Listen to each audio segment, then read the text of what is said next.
You are in Lahore, you told me, but you are not under house arrest, are you? Well, it's not house arrest, but there's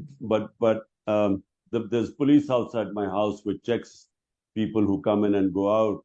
And basically, apart from lawyers and few people, um, uh, if uh, if any workers come in, they are picked up, they're put inside jail.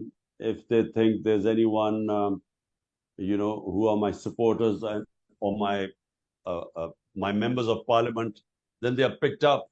So therefore, only lawyers come to see me, Hmm. and very few close people are allowed. Otherwise, I'm quite isolated here. Understand. Do you expect to remain free, if we can call this free, or do you expect to be arrested in the near future? Oh, I expect to be arrested.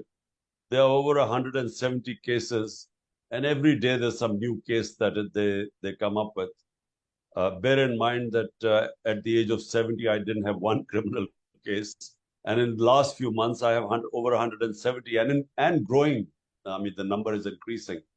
So I expect that they will arrest me because they are determined that I should be in jail before the elections. Hmm. Because, the whole idea is that I should not be competing in the elections because they all know from the opinion polls, from all the surveys, that this party will win the elections uh, in a landslide. And that's why they are determined that I should not be able to campaign and I should be in jail. Hmm. When you say they, can you name the people or the organizations? Well, it's the people in power. The power. They are the 12 parties coalition government, but they are backed by the establishment, the military establishment. Mhm. The last time you were arrested, there was civil unrest, basically. Your supporters were attacking the general headquarters. Do you think this would happen again if you are arrested? Well, the last time what happened was that they illegally abducted me. It wasn't an arrest because as the Supreme Court ruled, it was illegal. It was Hmm. unlawful my arrest. So that's why I was released. But and so the way they arrested me, I mean abducted me. I mean they beat up. It was a commando action. Why couldn't the police have come in and arrested me? Why did they need commandos? Then they beat up everyone. They beat up the lawyers. I was sitting inside they beat up the staff of the High Court. Hmm. And the way they took me as some sort of a terrorist, that was what caused a big reaction. But we claim that the arson that took place, the burning of a few buildings, that had nothing to do with us. We Hmm. believe that it was all a plan. They were few because for 27 years, my party has never been involved in arson or in this sort of violence. In Hmm. fact, when I was shot, when 11 of my other people had bullet wounds, even then there was no violence. There was demonstrations, but there was no violence. So we believe that this was planned to dismantle our party. This was a pre-planned thing. That the way they abducted me, they knew there would be a reaction, and they had planned to sort of set fire to certain buildings and then use it to do the biggest crackdown in our history. 10,000 of my workers in 48 hours were put into jail. So that couldn't have been done unless it was planned before. You can't Hmm. just arrest 10,000 people unless you already had the addresses and numbers and people. So it was all a planned operation. Hmm. Will the All elections be held in October? They will only be held in October if they think that my party cannot compete, that it's weakened enough that that it cannot compete in the elections. That's the only way they will hold the elections because they will not take a chance. The people, the establishment who removed me, does not want to see me back in power. So they will do everything to ensure that elections will only be held when they think that we are no longer able to win the elections. Hmm. In case you cannot participate in the elections or your party cannot participate, What will you call for then? No, I think, it's not possible for them to ban the party. I mean, they are definitely going to put me in jail, but they're not going to ban the party.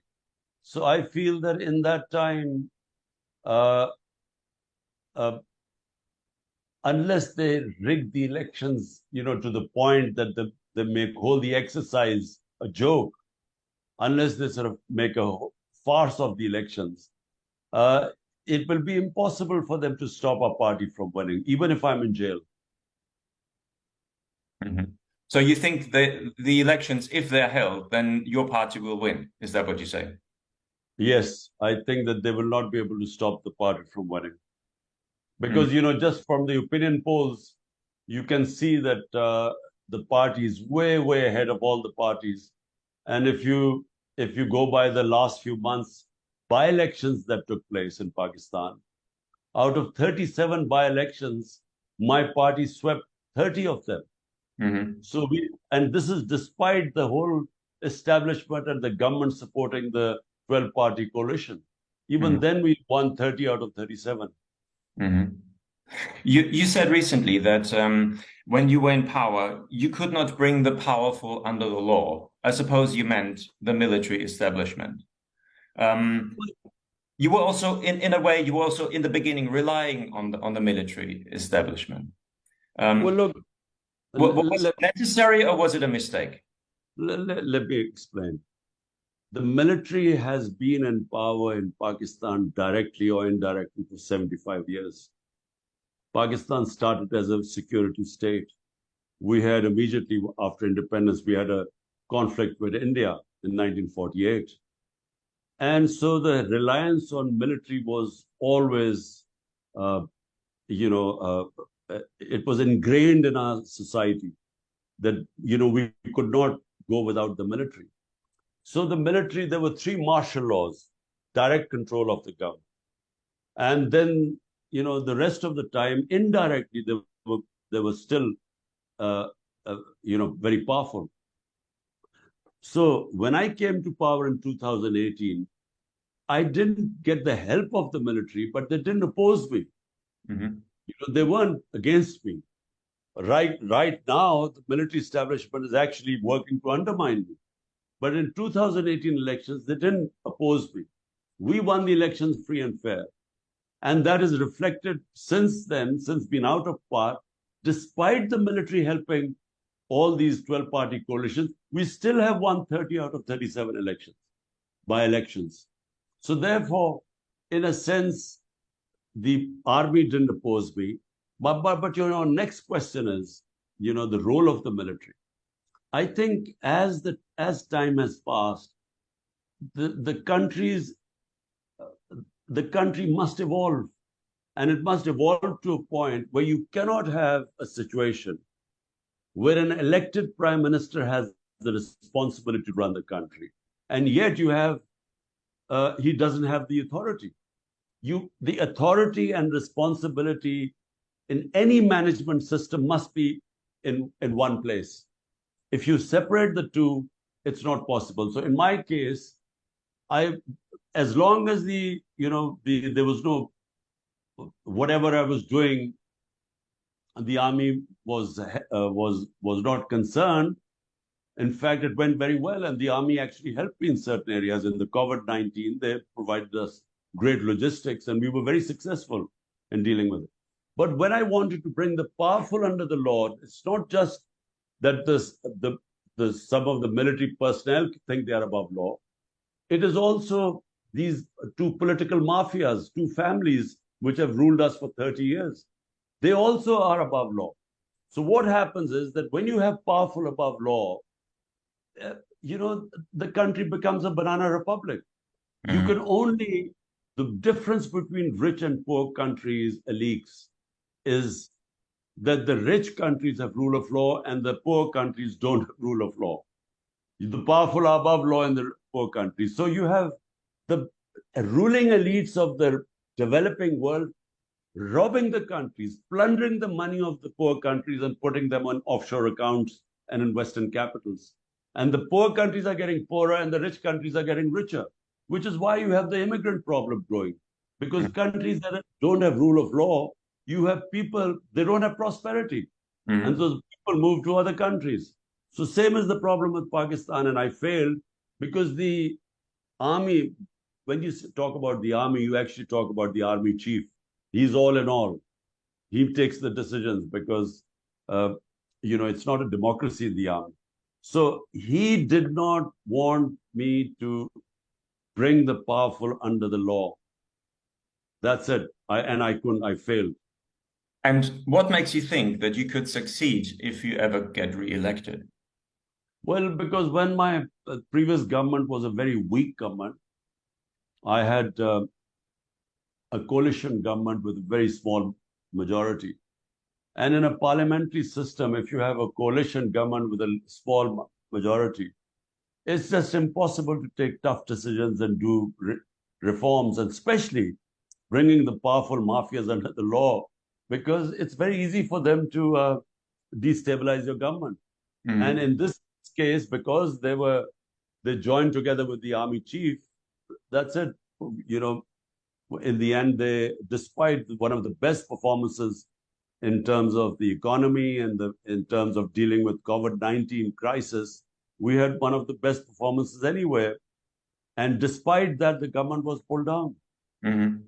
As far as your record is concerned, the record of your government, there was also heavy criticism abroad, not only abroad, but also abroad from independent media, or also NGOs like Human Rights Watch, who said that there were media shut down under your government, and there were journalists charged with because of statements they made on social media and so on. Could you defend your own record? Well, look, all you have to do is do a comparison. In 3.5 years of my government, the treatment of media, and just the last 14 months of what has happened to the media. Today, the media is completely controlled. There's total censorship. I am a politician today whose rating is over 70%. I'm not allowed to be on media. They do not one word of mine is mentioned on media. A total ban. My members of my party cannot even go on media to put a point of view through. So it's completely controlled. But not just that. One of our best investigative journalists, first, because he was a critic of the government, he was first, there were several cases against him. Then he had to run away from the country because of life threats. And he was assassinated in Kenya. The guy's name is Arshad Sharif, one of the top journalists. Today, first, this guy, Imran Riaz, first he was hounded out. They got him off the TV channels. Then he started his YouTube channel, which is the best, the highest viewership of his channel is on YouTube. He has been abducted for 40 days and no one knows where he is. The judges keep asking to produce him in court, the police, and they say, we don't know where he is. So 4 of our best journalists have left the country. The top journalists also have left the country. So this sort of thing never happened. In our case, there was the top media house was closed. The owner was put in prison of Bold Television. He was tortured. And now all the channels are controlled by the government. So this never happened in our time. There were a few instances, and I can tell you that had nothing to do with my government. There were 1 or 2 instances of fake news on social media and using vulgarity. On that, there was some action. But you can't even compare what is happening right now. I mean, ours was a question of fake news or libel laws. And even I was libeled. I went to court. Against libel. And in 3 years, Prime Minister didn't get any justice. So in our case, there was a free media. There was no interference in the judiciary. It was an independent justice system. None of the parties faced victimization like we do. All the corruption cases against the parties, 95% of the cases we inherited were from the previous governments, not by us. So you cannot compare what is happening right now, I mean, to the political workers. 10,000 workers in jail. I mean, in their time, there was no political victimization.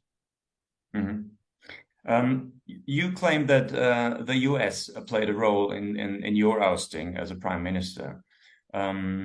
I suppose you uphold this. Slightly modified. I mean, look, the facts, let me just tell you what the facts were. On 7th of May or 6th of March 22, I receive a cipher. Cipher is the coded message from my ambassador in Washington. He sends me a message on 6th or 7th of March. And he had a meeting with the American official, Undersecretary of State of US, Donald Lu. And they have an official meeting. There were note takers on both sides. And he sends a message to me, the Prime Minister, that the American Undersecretary of State is saying that unless I, Imran Khan, the Prime Minister, is removed through a vote of no confidence, there will be consequences for Pakistan. And the next day, the vote of confidence is tabled in the National Assembly. And I produced that cipher, that coded message in the cabinet. I produced it in the National Security Council. There was an official protest from the Pakistan government for the US interfering in our internal affairs. So that's a fact.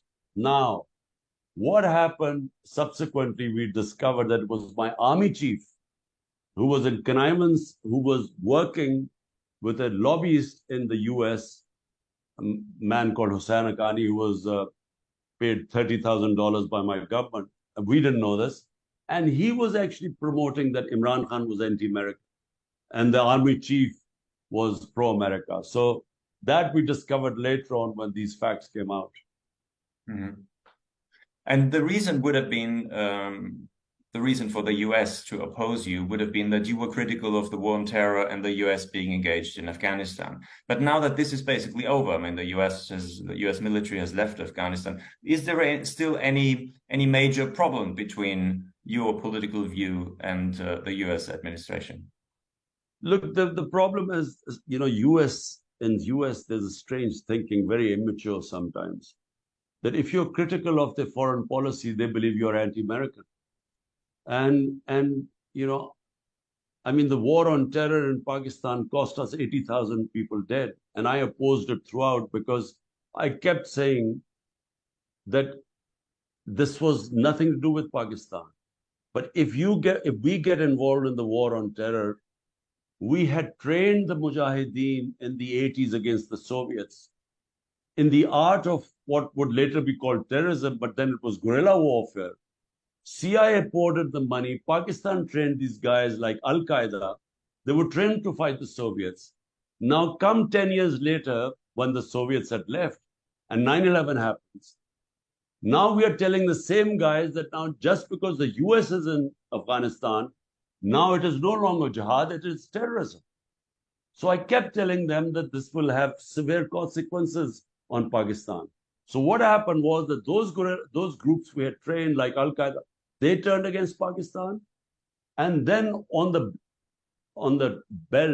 border belt of Pakistan, what is called the tribal areas of FATA, from where the war was, the Afghan jihad was conducted, amongst them, people turned against Pakistan and started calling themselves TTP, the Pakistan Taliban. They turned against us. So 80,000 Pakistanis died in that. I kept telling them that if we had stayed neutral, we had a much better chance of controlling this.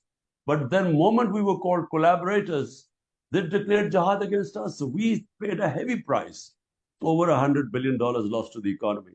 So I think that's one of the reasons, and that obviously that's over now. Second is the Afghan jihad, the Afghanistan-US adventure. I mean, anyone who knows the history of Afghanistan knew it was doomed to fail. because, you know, if you know the Afghan character, and then they didn't even know what they were there for. What was the objective? What was winning for the US? We never knew what they would call victory. Did they go to liberate the Afghan women? Did they bring democracy in Afghanistan? No one knew. So they were there, and the more collateral damage took place in Afghanistan, the more the Taliban forces grew. So Taliban grew because of collateral damage of drone attacks and of night raids. And so it was always going to end in a disaster. Mhm. And I think for being critical about that, I think that's why also they thought I was anti-American, which I wasn't. And Mhm. I'm not. I don't feel, I think US, Pakistan should always have good relationship with the US. Do you consider yourself a pro-Western politician? No, I'm basically a nationalist. I mean, my main thing is that, you know, a prime minister, when he's elected, his main responsibility becomes his people. And in my case, my main responsibility were 100 million Pakistanis who were vulnerable, who were either below the poverty line or just above it. And so my main concern was them, and therefore, uh, to help my country get people out of poverty, you had to have peace.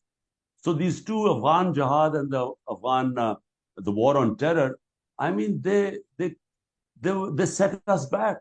We suffered because of that. We levels of poverty went up, our economy went down. I mean, in this time, India went ahead of us, and then Bangladesh even overtook us. Mhm. Right up till the 90s, Pakistan economically was ahead of all the other countries in the subcontinent. But after the war on terror, we were overtaken by everyone. So Mhm. right now, Pakistan is suffering the worst ever economic situation in our history and growing poverty. So as someone, you know, if I was ever a prime minister, my priority again would become my people, just like any other country. Of course, but if I may ask you a very blunt question, I mean, at the moment, um, every country is being asked to decide whether it joins the pro-Western coalition against Russia or not. Where would you stand on this? Well, I would stand exactly where India is. I mean, India is a part of the U.S. coalition, the Quad strategic alliance of the U.S. The Indian Prime Minister has just gone to the U.S. and he's signed up, you know, a huge number of contracts of cooperation, of nuclear, of technology, and so on. And yet he's bought the most amount of oil from Russia at a very cheap rate. So, uh, and he's trading with China. I mean, China is one of the biggest trading partners of India.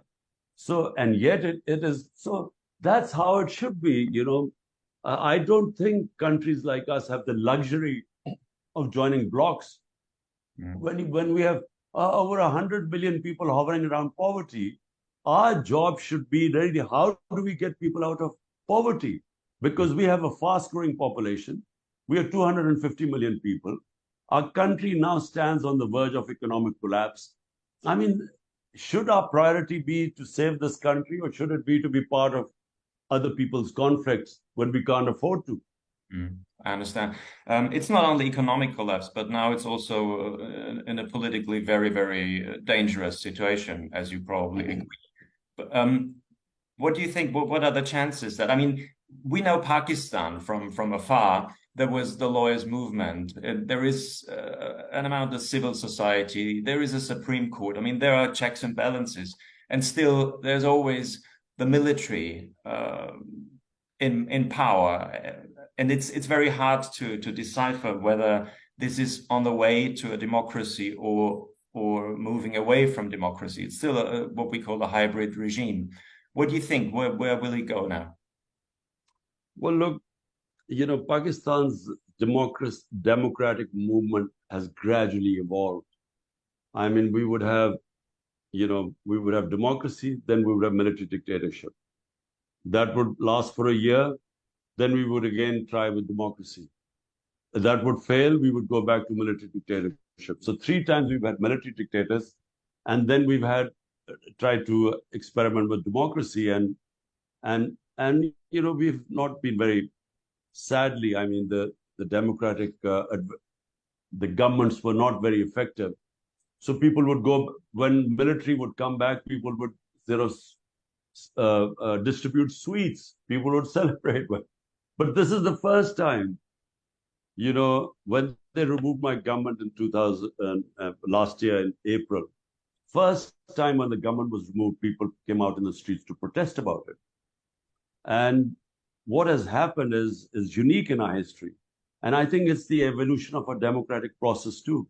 Because people now, although we have undeclared martial law in Pakistan right now, I mean, we have all civil liberties, the Supreme Court, the judiciary, they've all been made impotent because whatever is the military establishment, whatever it decides happens in Pakistan. So, the crackdown on my party has been, by the military establishment.